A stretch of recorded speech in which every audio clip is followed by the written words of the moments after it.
Okay, let's start. Very warm welcome to everybody. My name's Susan Mickey, and I'm Principal Investigator of the Human Behaviour-Change project. And I'm delighted to welcome everybody to the first of 14 webinars. The Human Behaviour-Change project has been going for almost 7 years now and is due to finish in May. So we thought this was a very good time to share with you what we've been doing and what we've been finding out. We have 630 participants who've registered to join the webinars, and many already with us. The Human Behaviour Change project, I think many of you will be familiar with it. It's a collaborative project funded by the Wellcome Trust. And in the series of webinars, we'll present the highlights of our efforts applying artificial intelligence to identifying relevant evidence, extracting evidence, and integrating it in order to make predictions about future behaviour, and also the more general aim of advancing the field of behavioural science. The first one obviously is right now, and the 14 webinars will be roughly weekly, ending on the 31st of May. They'll all be online, and we're welcoming people from all over the world, which is one of the great joys of online, even though it's a huge shame because of the numbers, we're not able to see you all, but we know you're there. They'll be at 4 o'clock Greenwich Mean Time.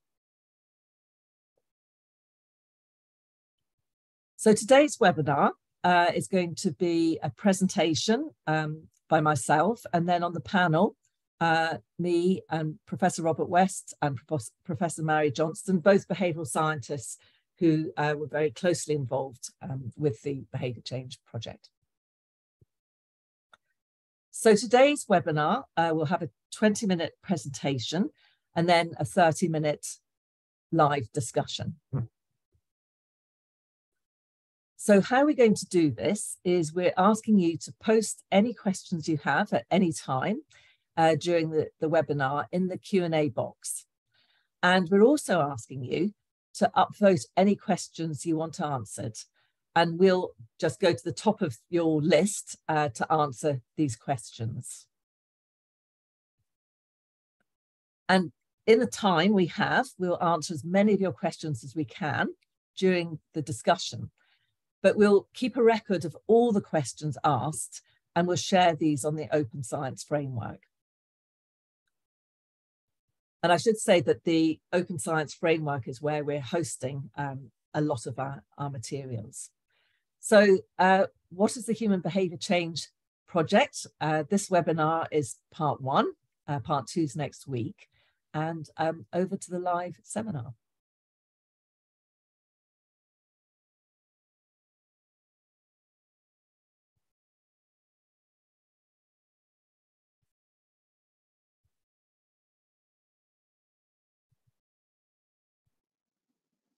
Hello, I'm delighted to introduce this first webinar of the webinar series of the Human Behaviour Change project. I'm Susan Mickey. I'm Principal Investigator of the project and Professor of Health Psychology at UCL. And I'm going to introduce the Human Behaviour Change project itself and also the behavioural science aspect of it.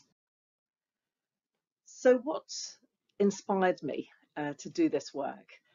I've been advising UK government policymakers for decades now, and my experience of that, and also working for the National Institute for Health and Care Excellence that produced guidelines for both public health and the NHS, showed me that the evidence synthesis process wasn't fit for purpose. It was too slow, evidence was very partial, and it was integrated poorly. And I felt quite frustrated with the slow advance of behavioural science and interventions to enable behaviour change. And found, looking at the literature, that the interventions were poorly reported, using different terms for the same things or the same terms for different things. and theories were poorly specified and overlapping. So all of this meant for very slow accumulation of knowledge.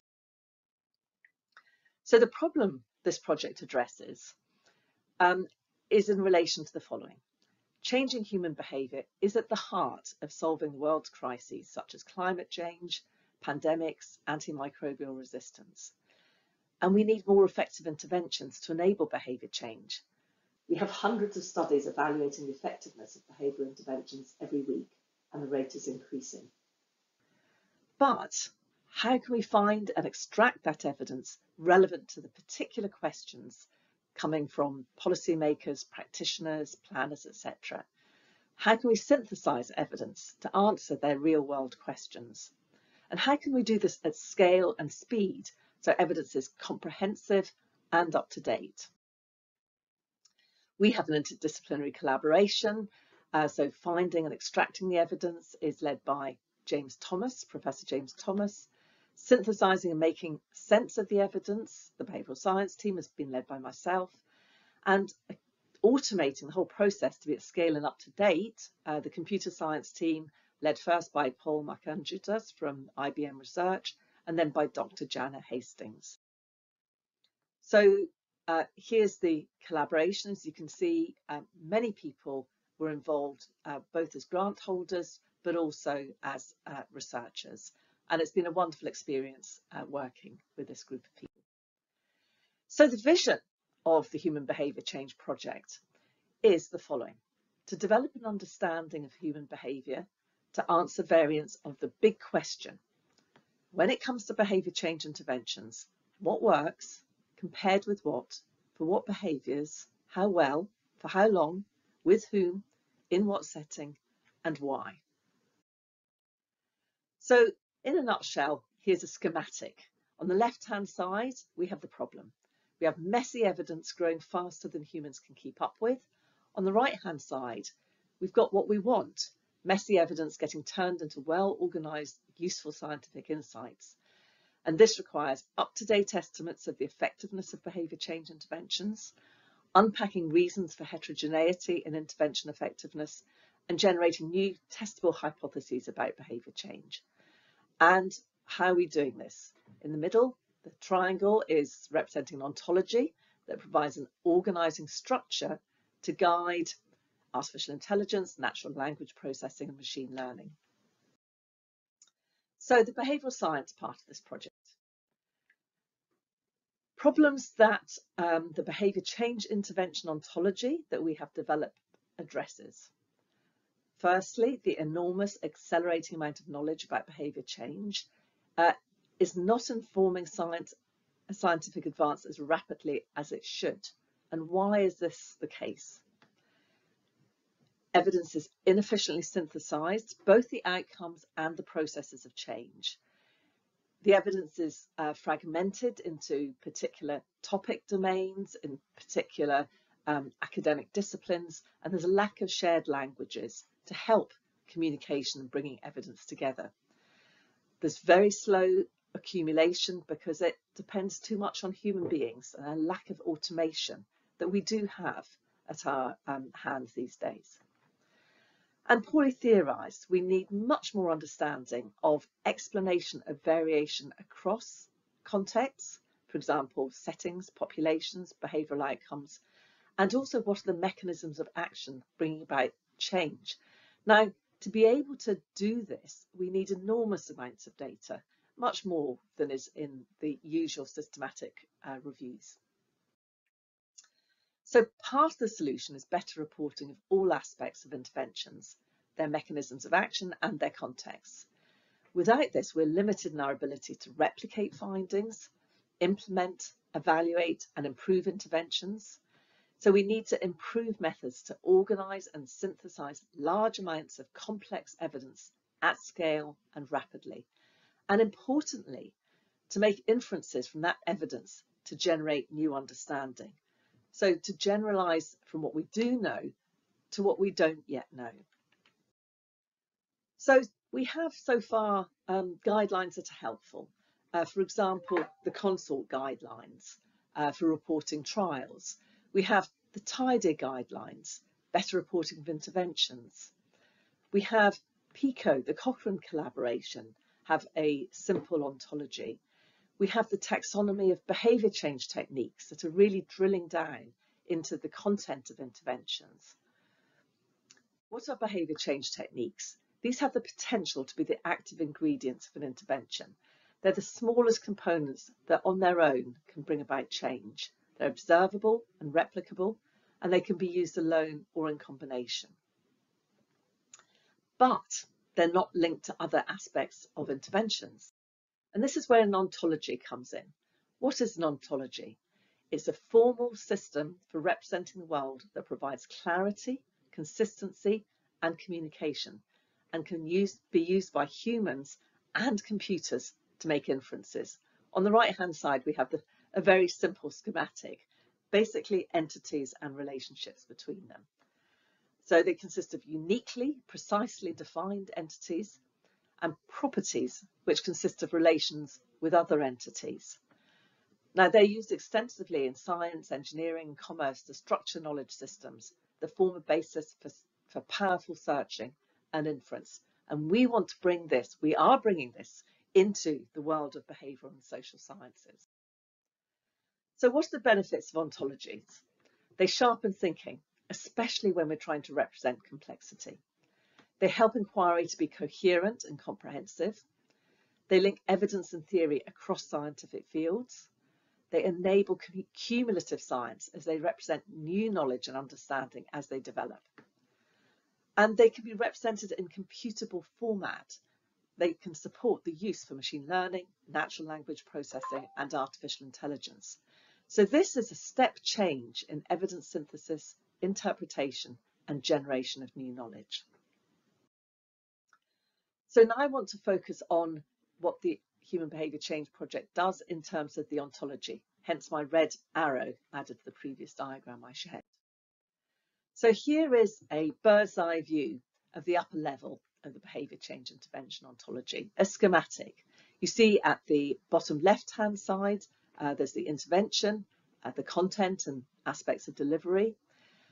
They influence the outcome behaviour, bottom right-hand corner, through mechanisms of action. And these relationships are moderated by the exposure of the intervention, the reach and engagement, but also the context, the population setting. And we really need to be able to understand all of what's in the dark blue part of this triangle, the lower part of the diagram, to relate that to the value of the outcome behaviour, to be able to answer the big question that I posed at the beginning of this webinar. So sitting under this triangle are all the following ontologies. We have the behaviour change technique ontology, we have the target behaviour, mechanisms of action, mode of delivery, intervention source, intervention setting, intervention schedule, dose and style of delivery, target population, exposure of intervention, reach and engagement, intervention fidelity. And we also have a paper reporting intervention development methods. And these can all be found in the Welcome Open Research collection of papers on the project. So here, portrayed in more ontological fashion, is the ontology, the triangle I showed you. So you can see right in the middle there, the BCI scenario, we're calling it. So this is, you can think of this like any condition in a randomized controlled trial. It can be the experimental condition, a control condition. That is the BCI scenario. And it incorporates all the aspects of the intervention and the context that I mentioned previously. And in the dark blue circles are the plan. The right-hand one is the plan, what was planned to be done, the protocol, and on the left, the report, what we see in the published, finished report of the intervention. And these aren't always the same. So it's important to use this way of representing knowledge for both the protocol and the report. Now, in order to be able to answer the big question, to analyse evidence in the way that we are doing, we need to represent not only the behaviour change intervention scenario, but we also need to represent the behaviour change intervention comparison. So on the left-hand side of this, in red, in the middle, you see BCI evaluation study. So this has different aspects of the study.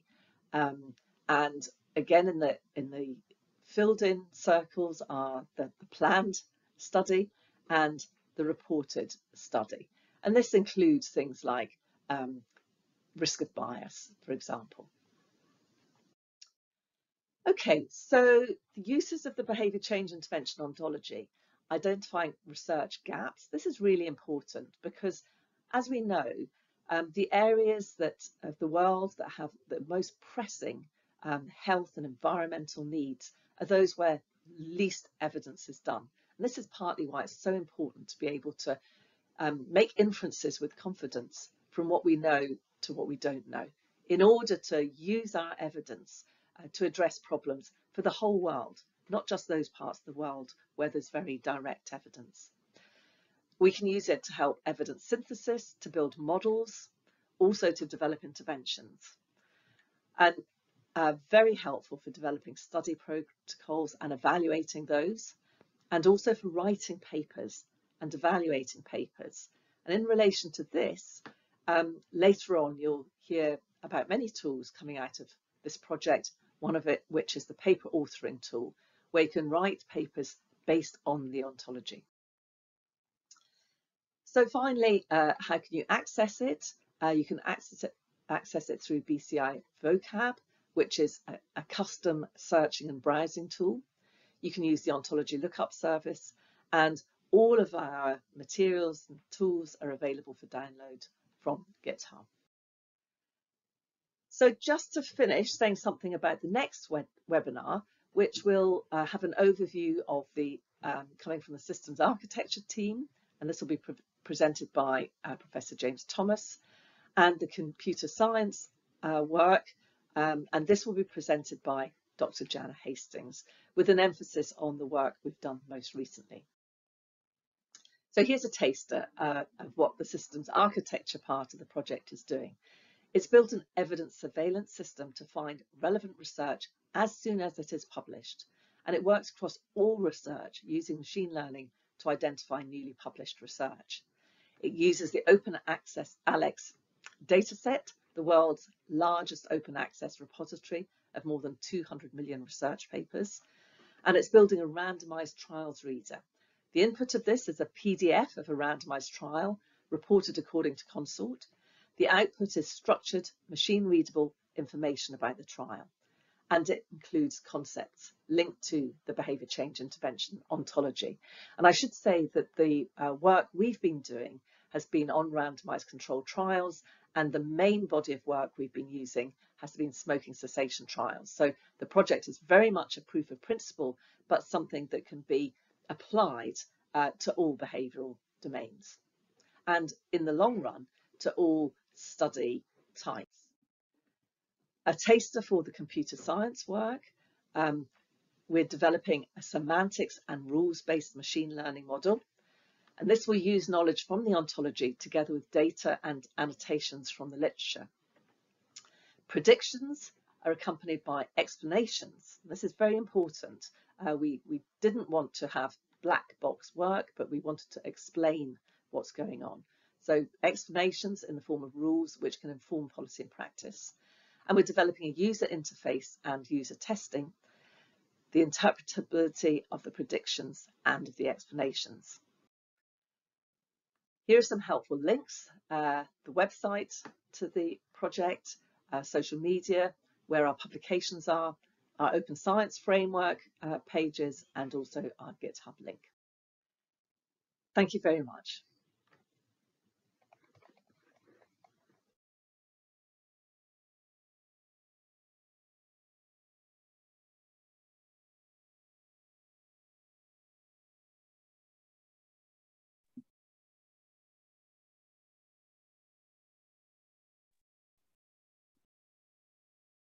Great, good. Well, for those of you who've joined since the beginning, just to explain the next part of this webinar is your questions and your comments and a discussion amongst us. So please do put your questions into the Q&A box, and also please do upvote them, because what we'll do is just address those that have got most votes. So we'll go for the top of the list downwards. If we had fewer people, and we've got 232 people with us, we'd be able to say switch your cameras on and ask the questions, but unfortunately because of the numbers we can't. So I shall ask the questions on your behalf. So first off, we have a question from Bianca Sanchez Portela, and Bianca asks, I believe that one of the biggest challenges in the applied field nowadays is the intervention impact due to the inability to intervene more comprehensively in the environment, let it be of a physical or of a digital nature. How do you believe we can overcome this challenge? So very big question. Mary, Roberts, which of you would like to start off with that one? I'll give a brief answer. There have been attempts to divide the environment into the big environment that we move around in, and the smaller environment that we operate in, the things we can see around us. And there is a system of looking at the ways in which we can change that close environment. So, for example, if we're talking about food choices, things like moving the foods that they want you to eat nearer and the foods that you don't want to eat further, which can obviously be applied in a canteen or at home. But there are systems of doing that, led by Teresa Marto, in a system called Tip Me. We can give you that reference if necessary. Thanks, Mary. Robert? Yeah, well, yeah, it is a good question. And I think that, you know, linking it back to the HBC project, one of the hopes, I think, is that when you start to characterize the whole scenario that in which you're dealing with, which isn't just the behavior that you're interested in, but who it is that you're interested in, what the context is, the social context, the physical context, all the bits of information that actually influence ultimately what the behavioral outcome is. Once you capture that information and you encourage or even force, in a way, through your systems, people to report on all those key bits of information, then you can start to see how all those bits and pieces contribute to the behavioral outcome. And I think that that is potentially one of the advantages of going forward with projects like this, is it takes you from a sort of very atomistic view of behavior change, where, you know, you give a drug or you deliver a specific intervention with an app or whatever, and then you look for a result, other things being equal in a randomized trial, which then probably doesn't generalize terribly well to other situations, to a much more holistic view. And you can start to make really informed predictions about what your outcomes are going to be when you join up different kinds of intervention. I will ride a hobby horse, if I may, in relation to smoking cessation, of a specific example of how this might work, which I never all the time I was working in smoking cessation, and in some cases trying to advise the government on, I never succeeded. And it wasn't because of a lack of will on the part of the Department of Health, it was actually the Treasury. Anyway, this is the example. When when HMRC puts the price of cigarettes up, okay, in theory, the part of the objective here is to use that as an incentive for people to try to stop smoking. The problem is that, as we have seen, and there's loads of data on this, that smokers can do all sorts of things to mitigate that effect in terms of the cost. And so, in fact, the cost in real terms of smoking hasn't gone up in recent years, despite the fact that the price has gone up. Okay, so it's not working. And also, the question then is, okay, why does it work? Because actually, with this mitigation as something that's possible, why when it works, does it work? And the answer, I believe, is the psychological impact of it rather than the direct financial impact. What happens in theory, this is the model, is that when smokers see a price increase, there is a sort of a sense of, well, okay, that's it, I've had it, I'm going to have a go at stopping smoking. Now, wouldn't it be great if the Department of Health and Public Health England, as was, were able to coordinate their mass media campaigns at the same time as those price increases were being announced and also having an effect, so that you got a synergistic effect of the price increases working with the psychological processes in order to achieve the an effect that is greater than could be achieved by either of those separately. So that's just one, I think, potentially quite big example, but there are actually loads of examples where if you join up policies and you join up interventions operating in different spheres, I think there's every reason to believe you could get more impact than when you do these things in isolation. So it's a great question. Thanks both. Okay, two different takes on that question. Okay, next question is from an anonymous attendee, but has 13 people agreeing with this question, and it's a very good question. This seems like a huge amount of work involving lots of different people. What challenges have you encountered integrating so much knowledge and expertise? Well, I'll have a go starting with that. Lots of challenges. I think the first thing I'd say, when one's trying to do something very ambitious and new, it's really important to have the right team and to ensure that all the people on board work well together and are really committed to dealing with a lot of uncertainty, because it's not like running a randomized controlled trial where you've got a methodology already set out. You have to develop the methods as you go. So I think the first thing is people who share a way of thinking about things and basically an attitude to science and to discovery and can tolerate uncertainty and not being confident about things sometimes. The second thing is the whole issue about collaborating across disciplines. And I think it's been a very interesting experience, the collaboration between behavioural scientists and computer scientists, because there's not only different terminology and different ways of thinking, but there's also very different methods. And in terms of the terminology, one of the things we did was to write a protocol paper together. So we had these three different teams, quite a lot of people, and it was very instructive. It took us about a year to write this paper, but through writing it, it was a way of discovering how people used language differently and how people thought differently. And so there's a lot of discussion to get something down on paper that we all shared and we agreed with, and it included writing a glossary in the paper. So that was really helpful. But the other thing I think is accepting that different disciplines work in different ways, and it can be quite unsettling. So from our social and behavioural science point of view, I think it's become increasingly just accepted good practice that you write a protocol, a plan down of what you're going to do, and then you do it, or if you don't do it, you document what you've done differently and why you've done it differently. And that's a record of science and very useful. However, when discussing this with the computer scientists and using the word protocol, their kind of eyes glazed over.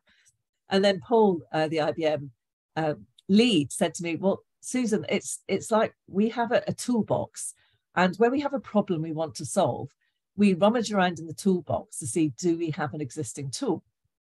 Fish it out if we do, that's fine. But if we don't, we just make a new tool. And so, we do things as we go. We don't plan things. So it's just a very different way of working. The other thing I would say that has been incredibly important is to really project manage well and to really have a good idea of what everybody's doing and the kind of interdependencies between different people's work, and ensuring there's good really good communication and really good flow of information, so people have got what they need when they need it, or if they don't, they know when it's coming. So that whole integration between a lot of different work streams has been a challenge, but I think, you know, we've developed ways of working to address those. So those are my immediate thoughts about it. Mary, Robert, any additional thoughts or different thoughts? I wonder if there's the very simple thing of how do you integrate across knowledge that's expressed in many, many different ways, which is a fundamental challenge of this whole project. And this is why we've spent so much time on developing an ontology to identify and define what are the key things we actually need to be able to define and communicate across disciplines.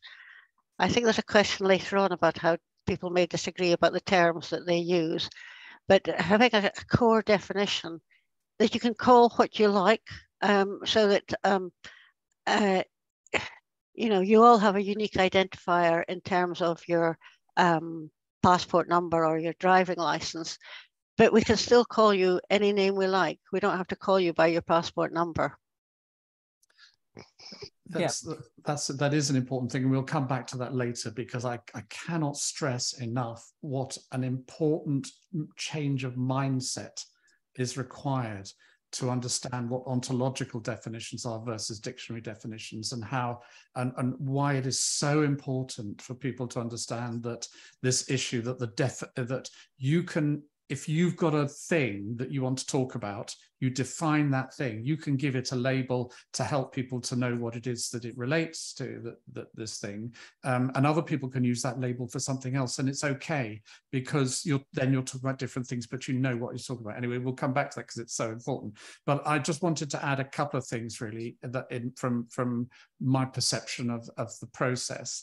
One is that a major challenge was that we needed to create data for the computer scientists to build their machine learning models on, for the natural language processing, you know, right from the get-go. And that means we had to annotate, you know, very large numbers of papers, and but we could only feed them a certain amount of information at a time. So in a sense, they were hamstrung a little bit by the fact that you know, we could only work at a certain speed in terms of getting them the data that would be needed to do their natural language models on, processing models on, and ditto with sort of the prediction system then obviously needed data in order for that to work, and that data was being produced on the fly at the same time as we were having to develop the methods to do this. And you know, to build the ontology. How do you build ontologies in an area which is often, you know, some of the constructs are quite contested. So, you know, all of that, I think, you know, makes the whole thing really quite a challenge. But at the end of it, what's very interesting to me, and I think this is certainly my experience going forward in terms of you know, disseminating ontologies, working with people ontologies, is the process itself of getting classes in the ontology, of defining the entities and things, is actually a scientific process of evolving one's ideas. What kind of a thing is this thing that we're talking about, craving for a cigarette or whatever? You know, what is it a subclass of? These are all really helpful. So every time I talk to ontologists, every time we talk to Jana and so on, I really feel I've learned something new about how to organize the world. So that's been very rewarding. Thanks. I'm just looking down the list of questions, and we've got a lot of great questions. So I'm gonna ask us all to be quite brief in our answers, and we don't all have to comment on everything. So the next one is, I struggle on how to facilitate community level workers and volunteers in accessing the evidence base that would inform their work. Paywalls and lack of general access are ongoing issues. This is really, really important. And the Wellcome Trust, for those people who don't know the Wellcome Trust, it's essentially a charity based in the UK, but it has more research funds than all of our government funding bodies put together. And they've really made progress in the whole sort of open science movement. And any research that they fund, they insist that everything is shared. Everything is open access. They have their own publishing platform called Welcome Open Research, which is run by F1000, and people know that, and that everything we do is open access. You know, all our code, everything is available, and this is the future. You know, this has got to be the future, but we've got a long way to go. So I think all we can do is to you know, really promote this model of working. Firstly, because it's good science, and it's going to make for the quickest advance, and secondly, because it's equitable.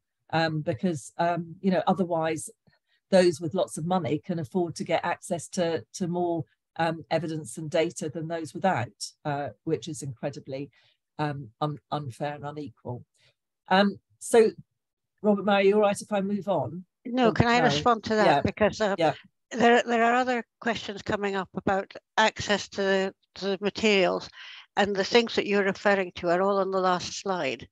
And I think people are asking, how can they get access can they get access to the slides? Can they see some of the things that haven't been easy to see? And then there are questions about how people can use the things that are on the slides. Okay, so yeah, this will be put up on YouTube. The slides will be put up on Open Science Framework. So everything will be up there, so you can get it through the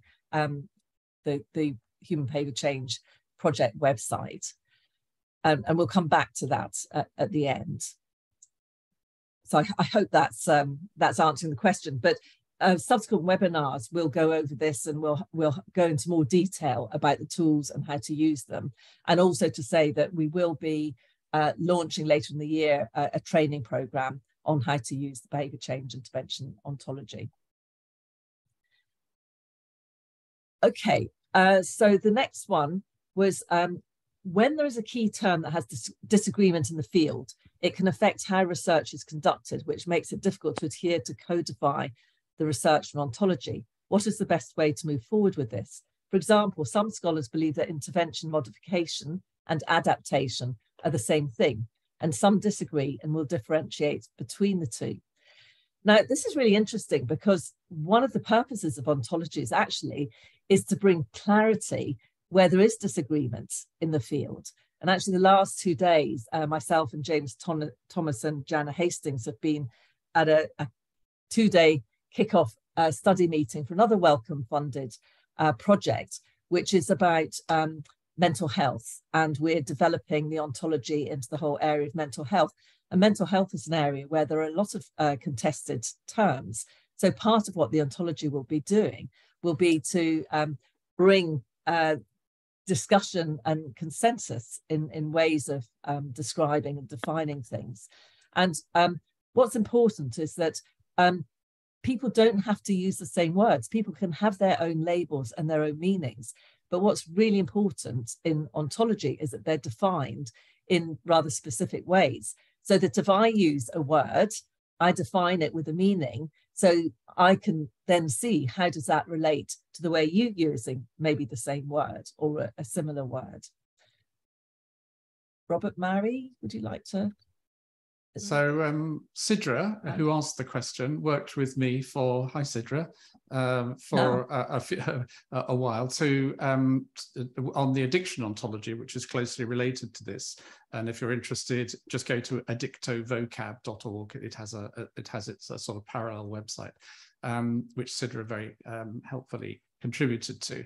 And I think Sidra's question is very much informed by her experience of annotating manuscripts to help to identify terms relevant for that ontology. And it goes to what I was saying earlier and what you've just said, but I'm just going to say it in a different way so that it's, to really hammer this message home. The label is just a thing for humans to help humans to identify whatever it is you're talking about. The key thing is the definition. And the key thing in the definition, particularly when it comes to the computerization, is how you specify the relationships with other things, what the semantic net is, if you like, which the computer can then use to search, to make inferences and so on. So it's the definition that's the key. So if we take something like addiction, for example, which has, you know, lots of people have different ideas about what it is, it's fine because you can have different definitions, give them different unique IDs. If you like, you can all call them, if you like, you know, addiction, it's up to you, or you can call them addiction disorder, addictive disorder, whatever, if you want to differentiate them. It doesn't matter because the key thing is whatever the definition is. And in this way, it takes the heat out of what is really pointless debates about what is the true meaning of X when there is no true meaning of X. What there are things that people are interested in to which they assign labels. And it takes an awful lot of sort of mental gymnastics to try to get that point. But I just want to sort of really hammer home that message that in ontologies, it's the definition that's the thing. The label is a way of trying to access that, but the clarity comes from, and the resolution of disagreements comes from the fact that, okay, you're interested in this, I'm interested in something a little bit different, but they relate to each other. That's fine. Thanks. Okay, Fred from Behaviour. Fred, hi. We collaborated together in a European project on sustainability. And Fred asks, will this remain focused on health or will it lead to solutions more relevant to categories such as sustainability? So the behaviour change intervention ontology isn't limited to any particular behaviour. It's generic. But it's been developed through looking at literature on smoking cessation and also physical activity. But they apply to all behaviours. Obviously, as we go and look at other domains, then we will elaborate it, and other people can elaborate. This is the other thing about ontologies, is they're living things, they're not static. And so they can be changed, they can be added to, depending on the field really, and what people want to do with it. But just to let you know that we're just next month we'll be finishing a proposal to the Wellcome Trust for a follow-on project, which is an 8-year discovery award. And one of the things we want to do there is really look at how we can combine human intelligence and artificial intelligence into a hybrid system that works optimally together. Because what has become very apparent in this project is that whilst artificial intelligence is really good at certain things that the human brain can't possibly do, the opposite is true too. So how do we use this in a complementary fashion? And the two areas that we are going to focus on in this next project is climate change and also infectious disease. So those are the two areas. So answer, Fred, yes, we will be doing that. But meanwhile, people have already begun actually using this ontology in other areas, and we're working with them to extend what we've done. I should have also said that all of these ontologies, I think, will be published within the next 2 months. I think they'll all be published in May. So you can go and look at what's there at the moment. But this is a very collaborative project. We're doing this to be of service and contribute to the field. So hopefully this will be used as people want to use it. Okay, Sabine asks. Can I comment a little bit, Susan? Yeah, two things. There's a question from someone about how they can collaborate with the project. And the other thing that I wanted to mention was that if the question asked about sustainability, a key issue is defining the behaviours. The work that we've done so far has focused on smoking, which is fairly well defined. When it comes to something like sustainability, a major challenge at an early stage of that work would be defining what are the behaviours we're talking about, because without defining the behaviours, And we have done a lot of work on trying to develop an ontology of behaviours. Without defining the behaviours, it's difficult to see how the other things apply. Yeah, really important point. And actually a colleague at the Centre for Behaviour Change, Dr. Jo Hale, Fred, who I know you know, is currently on a year's secondment with DEFRA, that's the, for those who are not in the UK, Department of Environment, F, and Rural Affairs. F, is that farming? I don't know. Food, or food. Yeah. Environment, Food and Rural Affairs, I think. But one of the things she's been doing is developing a database of behaviours in relation to sustainability. Whether DEFRA will share that is another matter, but it is happening, and I'm sure Jo in due course can discuss with us the kind of principles and kind of what she's been doing. Okay, I think next up we have Nancy. Within the context of infodemics, are there any applications for BCIO on social media users' behavioural change? So I think that is asking about, can you apply the behaviour change intervention ontology to the behaviours of people who use social media? So for example, hate speech would be an example of a social media behavior, users' behavior, or the opposite. So I would, my answer would be yes. You know, as we said, you know, if you have a look at the ontology, and we'll go into bits of the ontology more in the rest of this webinar series, you'll see that you know, the behaviours, the interventions, who the people are, etc., can potentially all be categorized according to the ontology.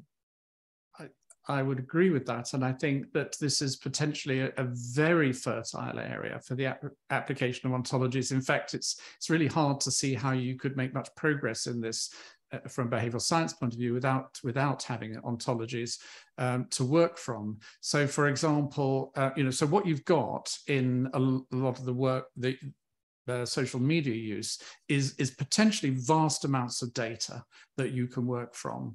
And that data needs to be properly classified. So for example, Susan mentioned hate speech. You could, you know, there's lots of other categories of behavior of social in terms of the way that people use the media.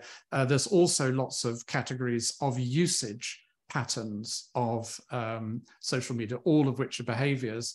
There's lots of potential influences and data that you can gather on the populations that are using it, the characteristics of the individuals. Now, without ontologies, can you imagine trying to make sense of all this and to make, you know, get sort of models that work? But with ontologies and with the, you know, the power of ideally semantically enhanced machine learning, which is what we're working with in our project, you can really start to make progress and get insights that you could never have got just by looking in a binary way at things. You know, is this related to this? Is that related to that? You start to be able to see really patterns emerging that that you just simply couldn't have seen without the use of this sort of classification. So I would say that, yeah, ontologies are, well, it's already happening. You know, I mean, you know, companies like Meta and Google and so on, I mean, they already use ontologies in these sorts of areas. And I think the more we can encourage and build scientifically robust ontologies that fit together with other areas of behavior, they're not just limited to those domains, the more we can apply general behavioral science to these issues. Additionally, there are lots of areas of social media where people are trying to help other people to change their behavior. And so that within those domains, for example, chat rooms associated with particular diseases or problems that people have. And so it's possible to begin to analyze what are the methods that people are using. Are they using different methods of trying to change particular behaviors, different methods of trying to change different populations? And I think there are already people working within that domain, but it's a huge area of behavior change actually happening as we sit and watch. Yeah, thanks. Sabine, I realised I skipped over your question actually, which was with the scaling of IoT, the Internet of Things, sensors, wearables, will the Human Behaviour Change project also apply to natural or quasi-natural experiments and not only RCTs? In the Human Behaviour Change project, we've limited the design to RCTs, randomized controlled trials, because it was ambitious enough without trying lots of different study designs. But the vision is to extend this to other study designs. And if we get funded, or if I'm optimistic, I say when we'll get funded one way or another for the next tranche of work, we'll certainly be extending out into other experimental designs. Now, the next one I'm actually going to skip over because it's about pursuing a career in behaviour science. And I think that we'll take a long time answering that question. Good question, though. And I will go on to the next. I think we've got time for a couple more. Have I skipped one? I don't think I have. Susan, I think there's a partial answer you can give that's not about our careers, but how people can enter this from any discipline. And I think the answer lies in that there are master's courses that are accessible to any discipline, like the one that UCL runs. Yep. At UCL, there's an MSc in Behaviour Change, which is multidisciplinary. Thank you, Mary. Next one. Now that it has accumulated some evidence and relations with this methodology, the ontology, what theories are the ones that show most predictive power? Now, we haven't been, in the behaviour change intervention ontology, we haven't been looking at theories. However, we have got an associated project that has been characterising theories of behaviour change in ontological terms. So really specifying the entities and specifying the relationships between them. And the second paper in this area of work is Joe Hale was the first author on, and it is in the collection, the Human Behaviour Change Project collection on Wellcome Open Research. So you can find it there. And the next step of this work, which will again be done in, I think, the next 2 or 3 months, we're going to have a busy 2 or 3 months, is because we've been able to specify something like 87 theories in this way, this can all be computer readable. And we're going to really look at what are the entities and relationships that appear time and time again. So look and see, are there some particular theoretical clusters that come out of that work, which are sort of integrating what we know and what's dispersed over all these often overlapping theories. Okay, any other thoughts on that, or should we go on to the next one? Because Bianca asks, there's still many theories across the field that are not methodologically coherent, an issue addressed with the combi model, and that makes the field very prone to be influenced by fashion and common sense. Is that what the BCI ontology is trying to solve? That's a really good question. Mary or Robert, do you want to start off with that one? Can I refer to the methodological point?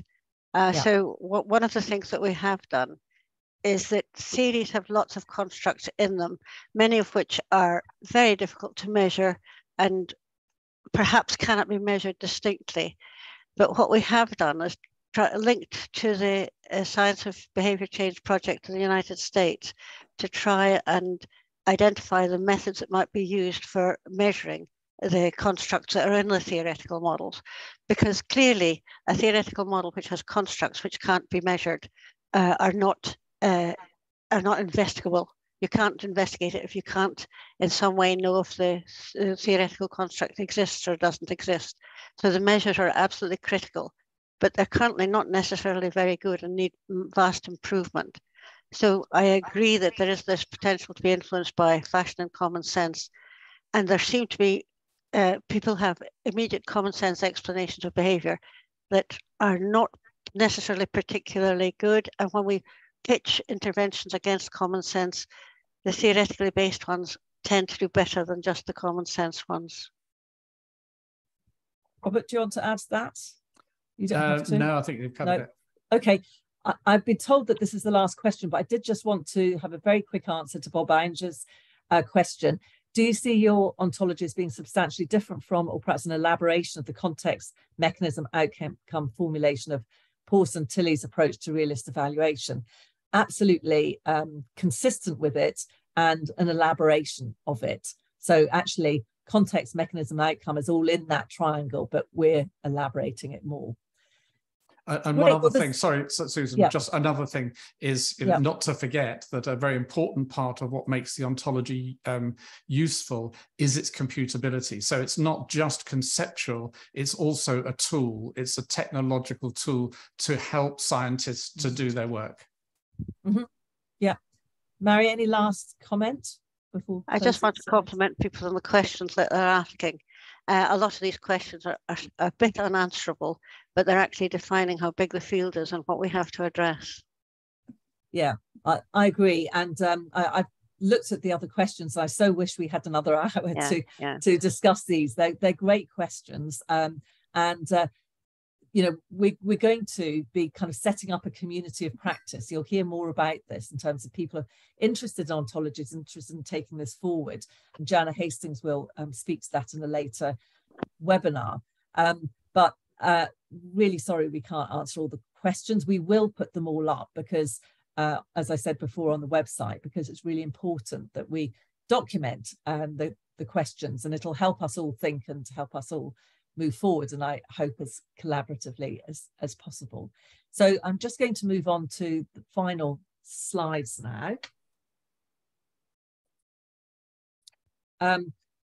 So first of all, we're really interested in any further comments and reflections from you. So please scan the QR code here, or you can click on the link that's posted in the chat box to get this form that you can then fill in.